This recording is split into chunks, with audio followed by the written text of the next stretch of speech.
Good morning, South. Please stand for the Pledge of Allegiance with members of the South community.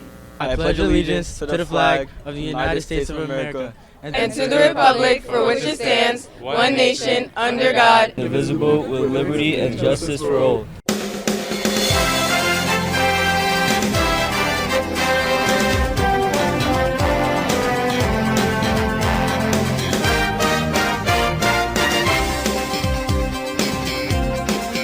We'll hear more from them later in the show. Good morning once again, and welcome to the Falcon Report for this Friday, the 5th of May, at Day 2. I'm Ibrahim Kadri. And I'm Amina Radoncic.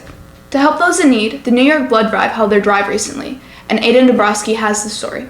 The New York Blood Center hosted their annual blood drive last Friday in the gymnasium. Promoted and organized by South's National Honor Society, the blood drive provided students and faculty the opportunity to help save lives by donating blood. In preparation, National Honor Society members spent the weeks prior to the event promoting it by placing posters around the building. After signing up with an appointment and providing a parental permission form, participants made their way to the gymnasium throughout the day during their designated periods. Donors were screened and then were ushered to chairs by medical professionals to start the donation process.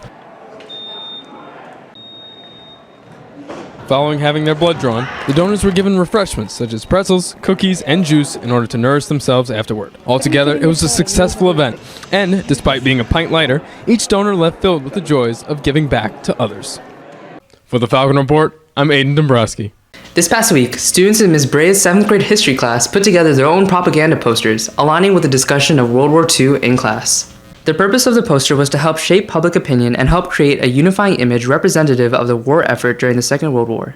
The posters had to include at least one image, a catchy and effective slogan relevant to the chosen theme, and must be persuasive overall. The students chose a wide array of topics, including bonds, women in factories, and recruitment, and were graded according to neatness, effectiveness, and creativity. All in all, it was an educational experience about an important event in history. Students were tasked with making a storybook about themselves, but there was a twist. It was all in Spanish. The storybook was a presentation about the students' childhood beginning from when and where they were born, the time, and their weight. They went in depth about their relationships with their friends, siblings, and parents throughout their childhood, as well as their personalities. They went in depth discussing the details of these events, like how old they were turning, the people they celebrated with, where the event took place, and how they traveled there, and much more. Students also discussed certain aspects of themselves as a child, like their favorite toys and games, their style choices, the school they went to, what their friends were like, and their favorite teacher. The class learned a lot more about each other while practicing their Spanish speaking, presenting, and writing skills. In light of Teacher Appreciation Week, we now turn to David Providence, who had the chance to talk to South students on who they appreciate.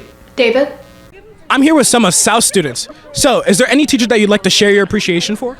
We really appreciate Miss Hatsios because she's just such a kind and caring teacher.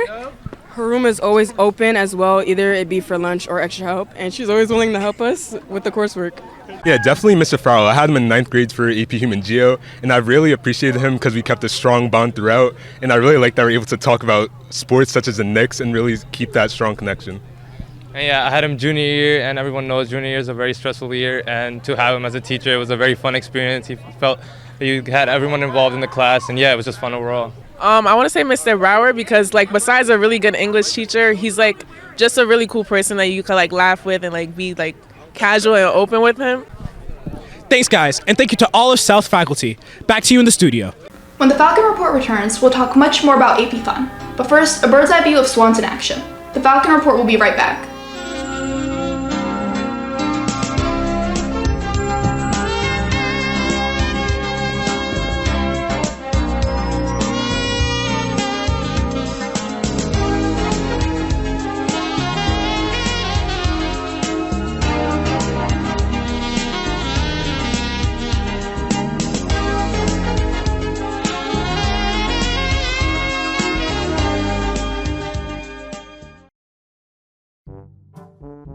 Guys, there's 10 minutes left of the exam. Make sure to hurry up.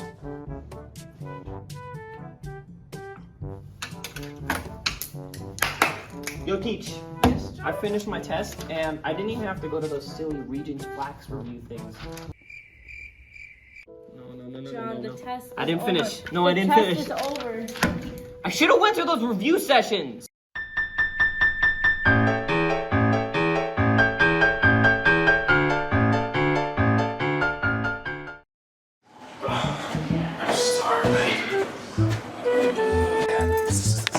Man, give give me a ticket, man. Kill me in. I'm Don't let you fill out the tickets. Man, come on, man. I'm starving here. Man, I'm starving now. Dude, you can't get in without a ticket. Really? You have to pay for a ticket? Yeah. I'm not doing that. I have a better idea. Hey, man, let me in. I can make it worth your while. How much are we talking? Ah? Again. What did I tell you? Let's go with your idea.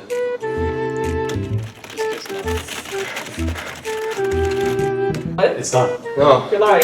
No. It's done. No! I mean, McDonald's has a 25%. AP exams have begun. Emily Nothert has the details on the first week happenings of the testing period. This past week was a stressful but exciting one for many of South's students, as it marked the beginning of AP examinations. These exams are the culmination of the entire school year of instruction and intense studying. In the past weeks, in-class and after-school review sessions have prepared scholars for both the content and skills required for their tests. We looked at the difference in the debate over slavery. Prior to, many classes held celebratory breakfasts to send the students off to their exams. In the absence of an end-of-year exam, South's AP Research class celebrated as well, as the young researchers submitted their final papers to the College Board in a New Year's Eve fashion. For those who still have exams upcoming, best of luck and congratulations. For the Falcon Report, I'm Emily Nothert. On the note of APs, let's see if the weather will turn up the mood of testing week. Let's turn to Jemna Radoncic, who has all the answers. Jumna? Maybe not tonight, guys, but this weekend is sure to hold some spectacular sunshine. Today, we'll see some sun and partly cloudy skies with showers in the evening. Saturday, however, will boast temperatures in the mid to high 60s with plenty of sun and only a hint of clouds. The pleasant weather will continue into Sunday and bring us back for an equally sunny Monday. Enjoy the warm and sunny forecast while it's here. South. Back to you. South's track and tennis teams have been making meaningful progress in their respective schedules. Let's turn to Graciela Alvarez, who has the details on their recent matches. Graciela? It was some exciting times on the track this past Monday and Tuesday as both teams obliterated their competition. Both teams won by over 60 points for their meet. On Monday, the boys were the first of them to have a meet. On the field side, Aiden Mitchell got second place with a throw of 34 feet, and Christian Dyer had a pair of personal records. On the track, the Jason Gutierrez got first place in the 400-meter run, completely smoking the competition. Standout performances were put forth by Prince Meeks in the sprints.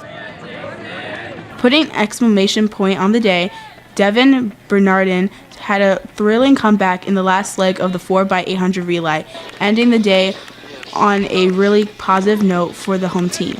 On Tuesday, the girls got excelled on both the field events and the track. Senior Jade Hornick had an amazing performance on the 800, winning by half a mile. Tori Daniels chipped in a first-place finish in her 400-meter run. In the high hurdles, Melissa Gay and Sinai Bassett won their heats by being 3 hurdles ahead of their competition.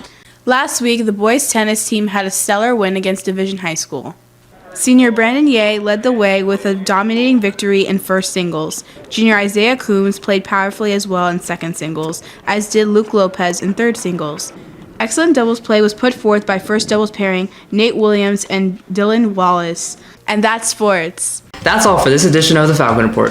For Amina Radoncic, I'm Ibrahim Kadri. Have a great weekend, South.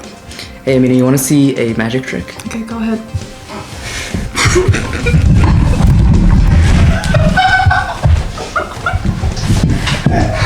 I disappeared!